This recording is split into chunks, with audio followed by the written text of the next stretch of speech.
London, October 31st, 2002. The clock strikes 7:30 a.m. when Heshu Yones, only 16 years old, descends the stairs of her home in Acton, West London, without knowing she is living the final moments of her life. She had just made the most fatal decision a daughter could make, to completely trust the man who should protect her above all else in the world. 3 days earlier, in a moment of vulnerability and hope, she had revealed her most intimate secret to her father. She was in love with a Christian boy from school. What she didn't know was that by making this confession, she was literally signing her own death warrant. Abdullah Yones, her father, a 48-year-old man who had emigrated from Kurdistan to give his family a better life, had already made a decision that would shock not only London, but the entire world. For him, the dishonor brought by his daughter could only be washed away with blood. What you are about to hear goes far beyond a brutal crime. It is the devastating story of how distorted concepts of honor can transform a father into a murderer and a home into a scene of horror. This is the story that forever changed British laws on honor crimes and still serves today as a warning to young people around the world. But to understand how we reached this fatal moment, we need to go back to the beginning and learn who Heshu Yones really was. Before continuing with this account, write in the comments where you are watching from. I want to know what countries this story of mine is reaching. It's impressive how stories like Heshu's echo around the world, showing that the struggle between tradition and individual freedom knows no geographical or cultural boundaries. Each of your comments shows me how universal and necessary this discussion is. The story you will hear today happened over 20 years ago, but unfortunately, it is still extremely current. UN data shows that approximately 5,000 women are killed annually in honor crimes around the world, and these are only the reported cases. The reality may be much darker. That's why it's essential that we continue telling these stories, so that other young women like Heshu don't become just another statistic. Heshu Yones was not just another London teenager, navigating the complexities of modern life. Born in 1986 in the heart of London, she was British by right, but carried in her veins the Kurdish blood of her ancestors. Her parents, Abdullah and Mahabad Yones, had emigrated from Iraqi Kurdistan in the 1980s, fleeing political persecution and seeking opportunities that their homeland could not offer. They settled in Acton, a neighborhood known for its cultural diversity, where they raised 3 daughters, Bekal, Heshu, and the youngest, whose name was preserved for being a minor. Heshu was described by everyone who knew her as an exceptional young woman. Intelligent, determined, and with a sparkle in her eyes that spoke of big dreams, she perfectly represented what a new generation of young daughters of immigrants aspired to. At Cranford Community College in Hounslow, she excelled in her studies and had ambitious plans for the future.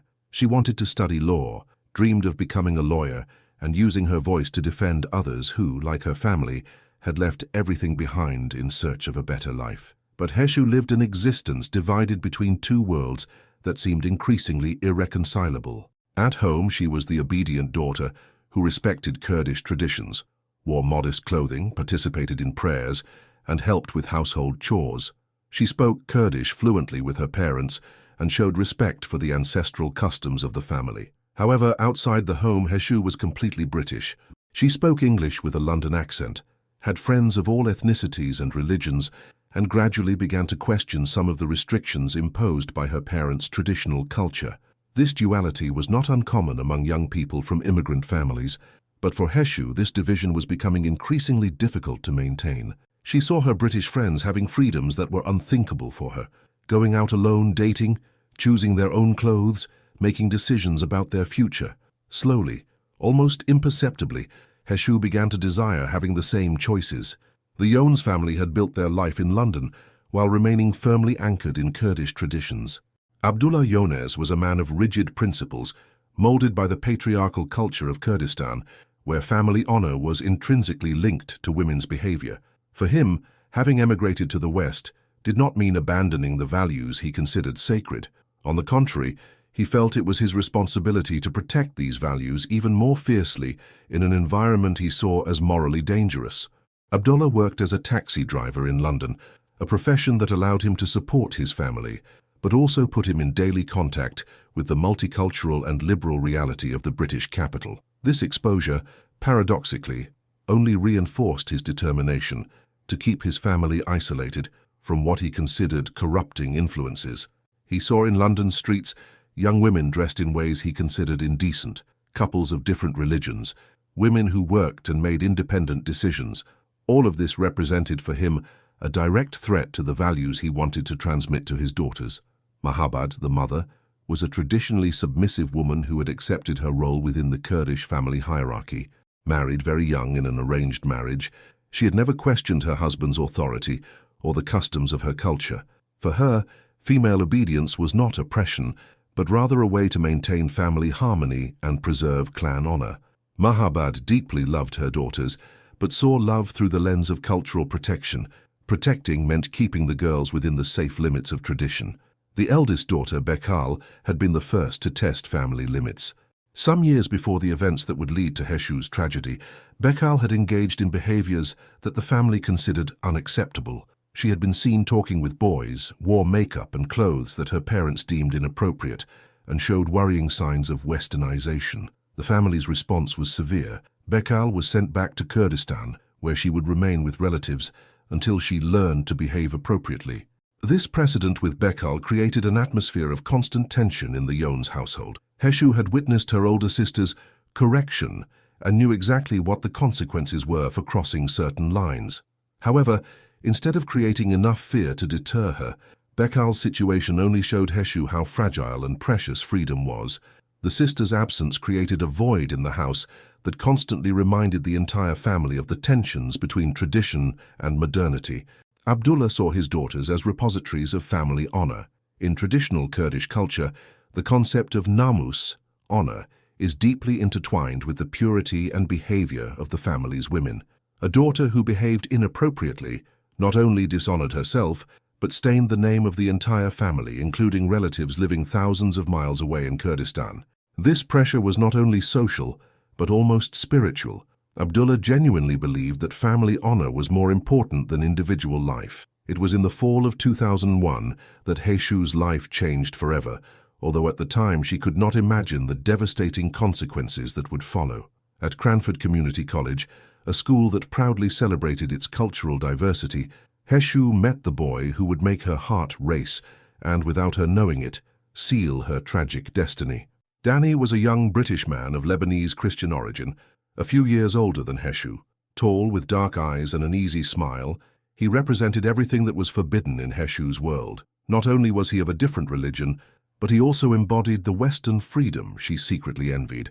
Danny could go out whenever he wanted, date whoever he chose, and make decisions about his future without having to consider family honor. For a young woman who lived under constant surveillance and restrictions, this freedom was intoxicating. What began as an innocent friendship at school quickly transformed into something deeper and more dangerous. Heshu and Danny began meeting secretly during class breaks, exchanging carefully hidden notes, and developed a language of looks and smiles that only they understood. For Heshu, these stolen moments represented the first time in her life that she felt truly free to be herself. But there was something about this relationship that went far beyond a simple teenage romance. The danger was not only in the fact that Danny was Christian, it was in the representation he carried of a world where Heshu could make her own choices. Every conversation with him fed dreams she knew were impossible within her family reality. Danny talked about university, about traveling, about a future where they could be together openly. For Heshu, these conversations were simultaneously the greatest happiness and the greatest torture of her life. What made this love so dangerous was not just the religious difference, but the fact that it represented a complete rejection of the path her family had planned for her. Abdullah had already begun discreet conversations about a possible arranged marriage for Heshu with an appropriate young Kurdish man. The idea that his daughter could choose her own partner, especially a non-Muslim, was not only unacceptable, but literally unthinkable within his worldview. For months, Heshu managed to keep this romance secret, living a double life that required dissimulation skills that no teenager should need to develop. She invented excuses to stay at school after normal hours, lied about extracurricular activities, and gradually became an expert at hiding her true feelings and activities. But the more time she spent with Danny, the harder it became to return to the reality of her home, where every aspect of her life was controlled and monitored. While Heshu believed she was hiding her secret well, small signs began to appear in the family dynamics that should have served as red alerts about the approaching danger. From early 2002, whispered conversations in Kurdish between her parents became more frequent, always stopping abruptly when Heshu entered the room. Abdullah's suspicious looks became more penetrating, and questions about her school activities became more detailed and insistent. The first real sign of danger came when a Kurdish neighbor casually mentioned having seen Heshu talking with a strange boy near the school. Although the observation was made in an apparently innocent way, Abdullah reacted with an intensity that surprised even Mahabad. That night, he interrogated Heshu for hours about her friends, her activities, and specifically about any contact she might have had with boys.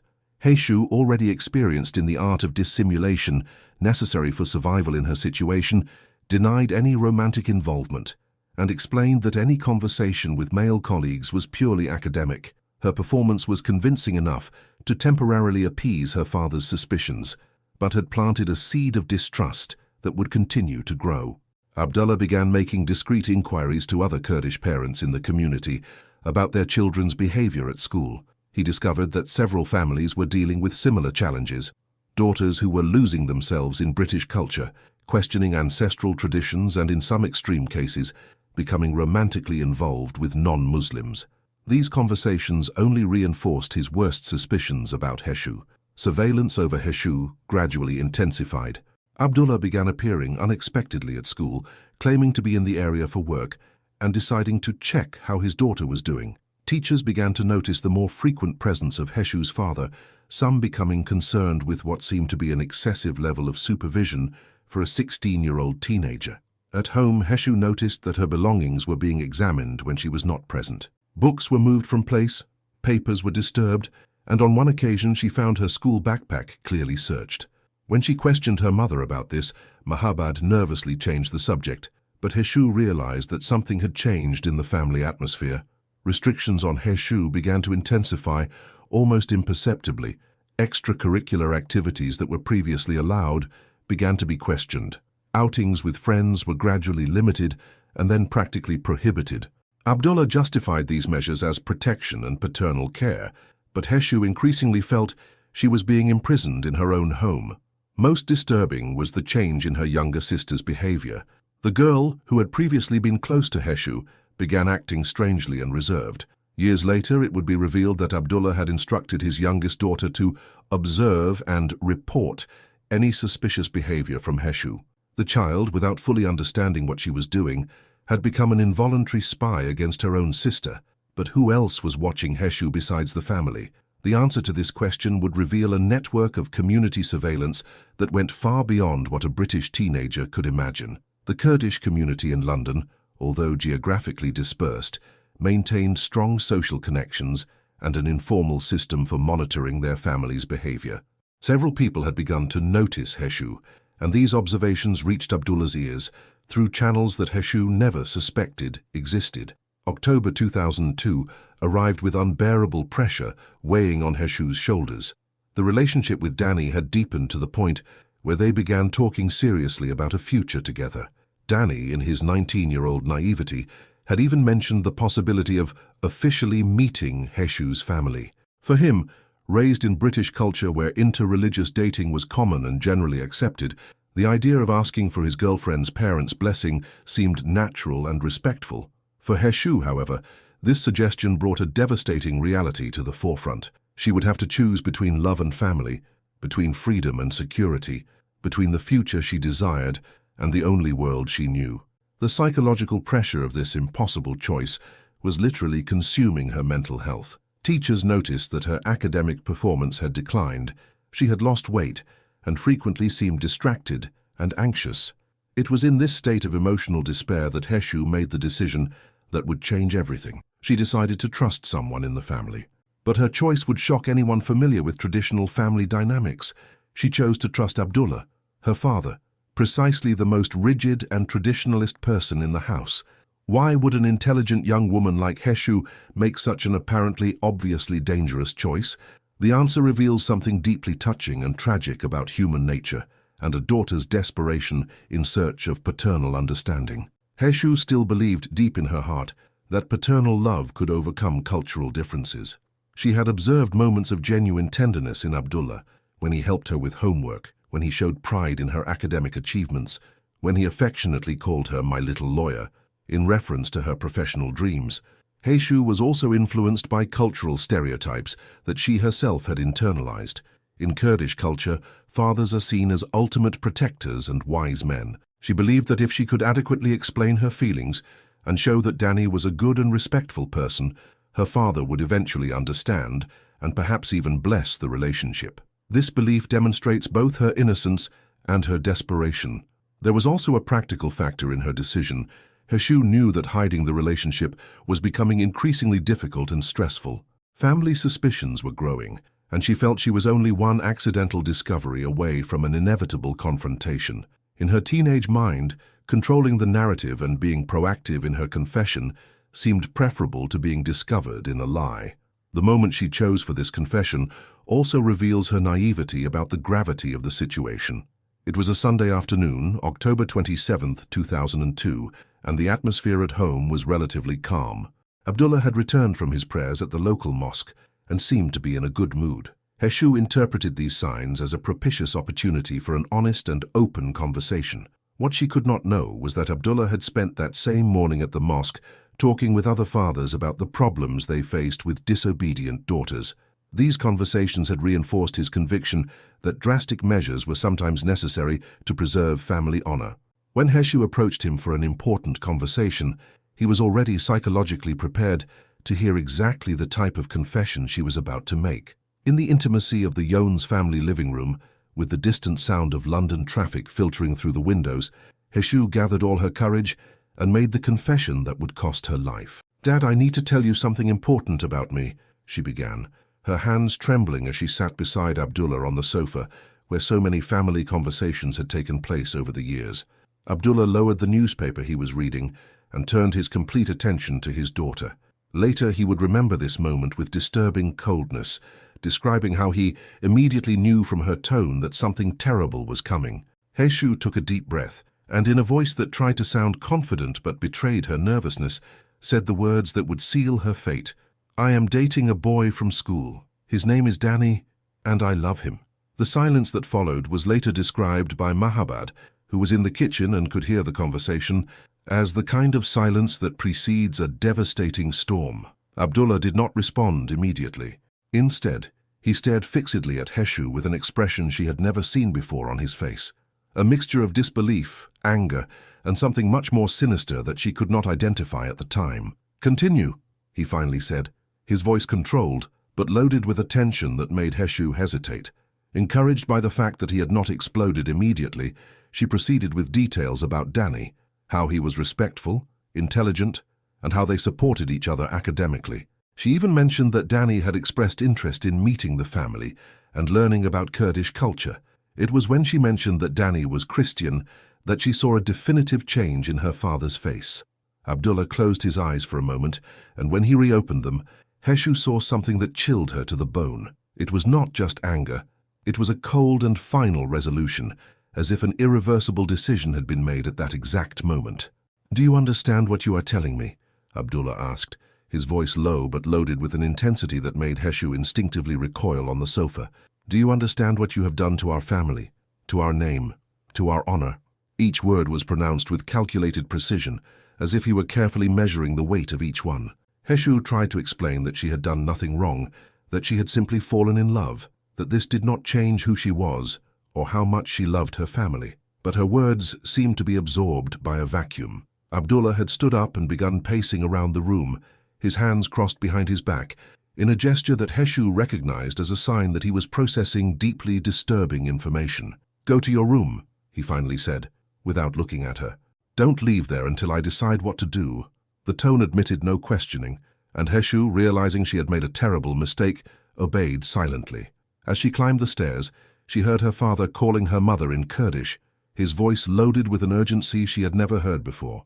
What Heshu did not know was that, at that moment, Abdullah had already decided that his daughter represented an existential threat to family honor that could only be eliminated in one way. In the next 72 hours, while Heshu remained confined in her room, believing that eventually the situation would be resolved through dialogue and understanding, her father was methodically planning her murder. What happened in the 72 hours following Heshu's confession reveals the calculating and cold nature of Abdullah Yones, destroying any possibility that the crime that would follow could be classified as passionate. This was not an act of momentary anger or loss of control. It was a premeditated murder, executed by a man who had decided that family honor was worth more than his own daughter's life. Immediately after sending Heshu to her room, Abdullah initiated a series of phone calls to relatives in Kurdistan and other members of the Kurdish community in London. These conversations, conducted entirely in Kurdish, followed a disturbing pattern. Abdullah was seeking validation for a decision he had apparently already made. Later witnesses reported that he was not asking for advice on how to handle the situation. He was seeking confirmation that his next actions would be understood and even supported by his community. During these calls, Abdullah repeatedly used the Kurdish word namuz, which refers to family honor specifically related to the sexual behavior of family women. For him, Heshu had killed the family's namuz, and in the distorted logic of his extremist cultural vision, this justified an equally extreme response. Some relatives tried to calm him down, suggesting alternatives like sending Heshu back to Kurdistan, as had been done with Bekal, but Abdullah rejected these suggestions as insufficient for the gravity of the offense. On Monday, October 28th, Abdullah took a series of actions that clearly demonstrate the premeditation of his plans. First, he withdrew Heshu from school, claiming to educational authorities that she was sick and would need a few days at home. This action ensured that no one would miss her immediately. He also cancelled his own work shifts as a taxi driver for the next few days, claiming urgent family problems. During this period, Heshu remained confined in her room, allowed to leave only for silent meals where any attempt at conversation was abruptly interrupted by Abdullah. Mahabad, clearly in a state of extreme anxiety, tried to intercede a few times, but was silenced by threatening looks from her husband. The younger sister was sent to stay with relatives, officially to protect her from family tension, but in reality, to remove her as a potential witness. On Tuesday, October 29th, Abdullah made a disturbing visit to a hardware store in Acton. Security cameras would later show him carefully examining different types of knives, eventually buying a long-bladed kitchen knife with the justification to the seller that he needed a sturdy kitchen tool for cutting bones. The seller would later testify that Abdullah had tested the weight and balance of several knives before making his final choice. That same night, Abdullah had a long telephone conversation with a cousin in Kurdistan who had dealt with a similar situation years before. Details of this conversation, reconstructed through telephone records and later testimony from the cousin, revealed that Abdullah was discussing methods and justifications for what he was planning. The cousin, apparently understanding the gravity of the situation, tried to dissuade Abdullah, but was told that some decisions cannot be avoided when family honor is at stake. On Wednesday, October 30th, the eve of the crime, Abdullah spent the day in a strange calm that disturbed Mahabad. She would later describe how he seemed at peace with a terrible decision, praying more than usual, and spending time examining old family photographs from Kurdistan. He also spent several hours writing letters in Kurdish, some to relatives, others that seemed to be personal reflections on his decision. During this planning period, Heshu made several attempts at reconciliation with her father.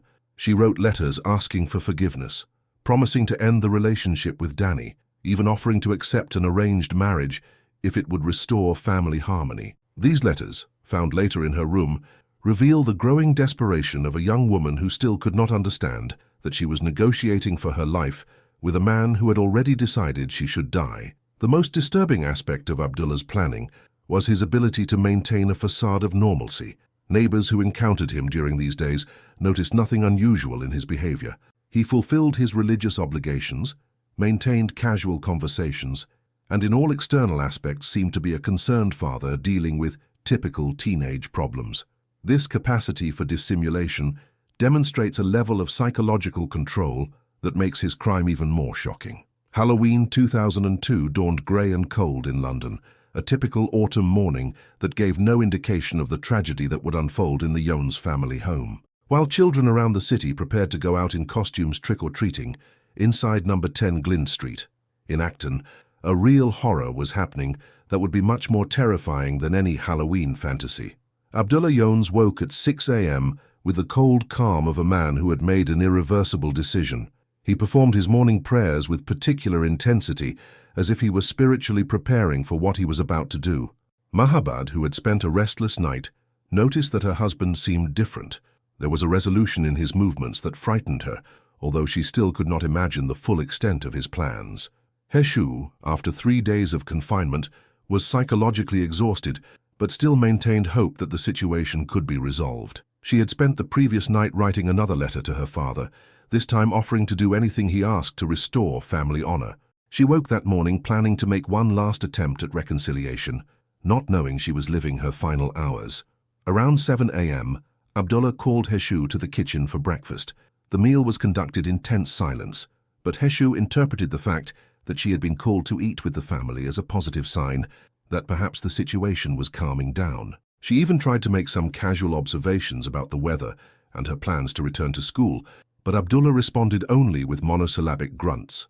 At 7:30 a.m., Abdullah told Heshu to accompany him to the parents' bedroom, claiming he wanted to show her some old family photographs from Kurdistan. For Heshu, this seemed to be the beginning of the reconciliation she so hoped for, an opportunity for her father to share family memories and perhaps find a way to forgive her. She followed Abdullah up the stairs with a mixture of nervousness and hope. The parents' bedroom was a space that had always represented security for Heshu, a place where she had been comforted as a child, where she had talked about dreams and aspirations, where she had received paternal hugs in moments of vulnerability.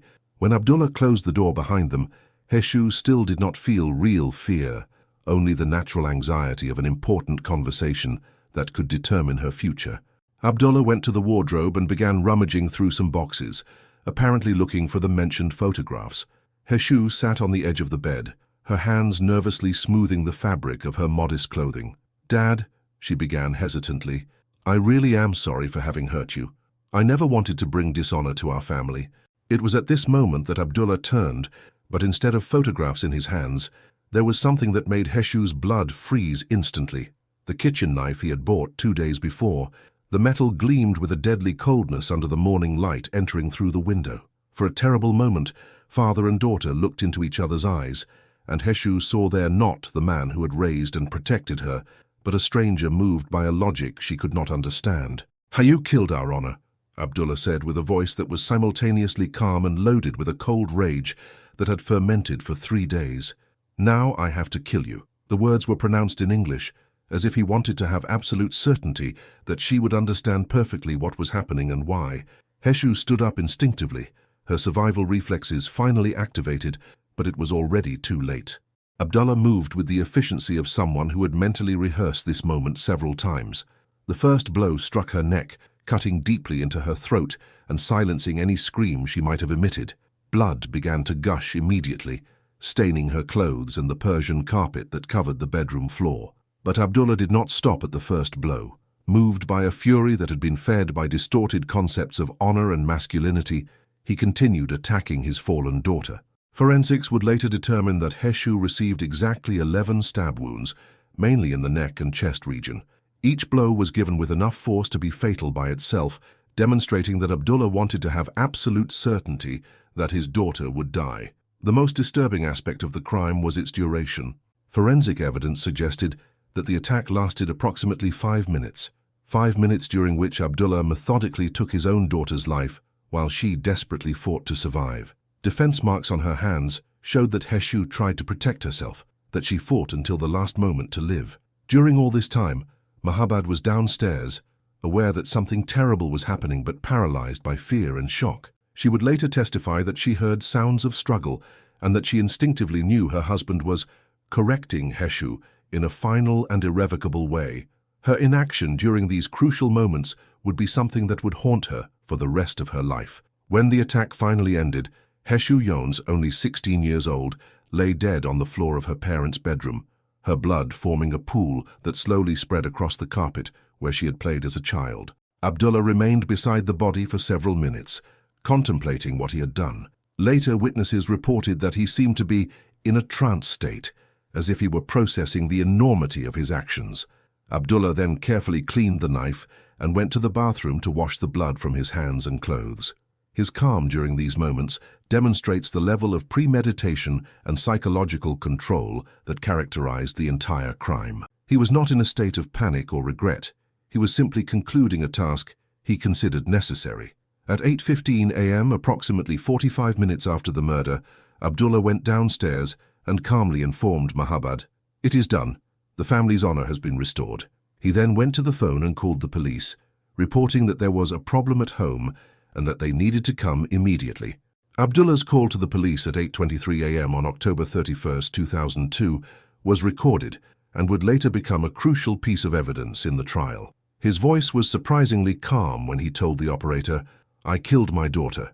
You need to come here now." When asked about the details, he simply repeated, "I killed my daughter because she dishonored our family." The first police officers arrived at Glynde Street in less than 10 minutes, finding Abdullah sitting calmly in the living room, still wearing blood-stained clothes. He did not resist arrest and immediately confessed to the crime, explaining his motivations in detail. Mahabad was in a state of profound shock, alternating between periods of total silence and attacks of hysterical crying. The crime scene in the parents' bedroom shocked even experienced investigators. The violence of the attack was evident not only from the amount of blood, but from the ferocity of the wounds. The coroner determined that any of the 11 wounds would have been fatal, indicating that Abdullah had continued attacking his daughter long after she had lost consciousness. News of Heshu Yones' murder spread rapidly through London's Kurdish community, causing deep divisions. While the majority condemned the crime, a disturbingly significant number of people expressed understanding for Abdullah's actions, claiming he had done what any honorable father would do in the situation. These reactions revealed the extent of the honor crime problem within certain immigrant communities. Abdullah Yones' trial began in September 2003 at the Old Bailey Crown Court, England's most prestigious criminal court. The case attracted massive media attention, not only because of the brutality of the crime, but because it represented a crucial test of how the British legal system would deal with crimes motivated by cultural honor. During the trial, Abdullah's defense tried to argue that he was under extreme provocation and that his actions were influenced by his cultural background. Experts in Kurdish culture were called to explain to the jury the importance of the concept of family honor in traditional Middle Eastern societies. However, the prosecutor convincingly argued that no cultural difference could justify the premeditated murder of an innocent daughter. Heshu's letters and diaries were presented as evidence, revealing the dreams and aspirations of a brilliant young woman who wanted only to live a normal British life. A particularly moving letter, written 2 days before her death, said, "I love my family and I love my culture, but I also want to be free to make my own choices. Why does this have to be impossible?" Danny, Heshu's boyfriend, testified during the trial, describing Heshu as an intelligent and ambitious young woman who was constantly divided between family loyalty and personal desires. His testimony revealed that Heshu had expressed concerns about her family's reaction to the relationship, but never imagined her life would be in danger. The most dramatic moment of the trial came when Mahabad testified against her husband. Through tears, she described the 3 days of terror that preceded the murder and her own paralysis in the face of extreme domestic violence. Her decision to testify against Abdullah caused more divisions in the Kurdish community, with some condemning her as a traitor and others praising her for her courage. In November 2003, after only 4 hours of deliberation, the jury found Abdullah Yones guilty of first-degree murder.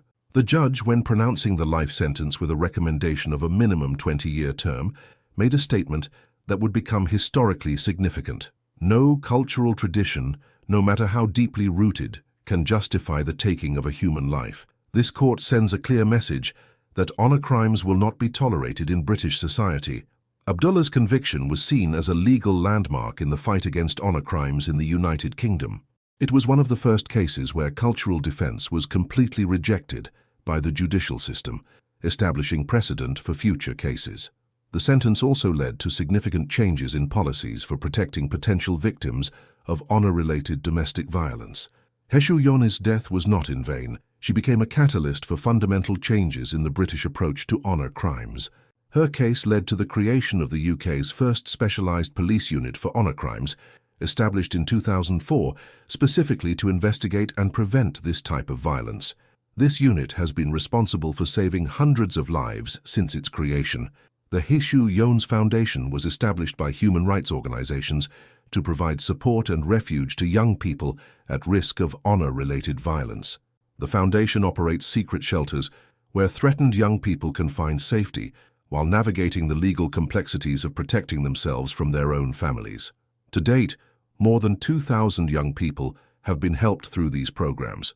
Educationally, Heshu's case led to the implementation of awareness programs in schools with significant immigrant populations. Teachers are now trained to recognize warning signs in students who may be at risk, and specific protocols have been developed for reporting suspicions of honor-related violence. These programs have already identified and protected hundreds of young people in situations similar to Heshu's.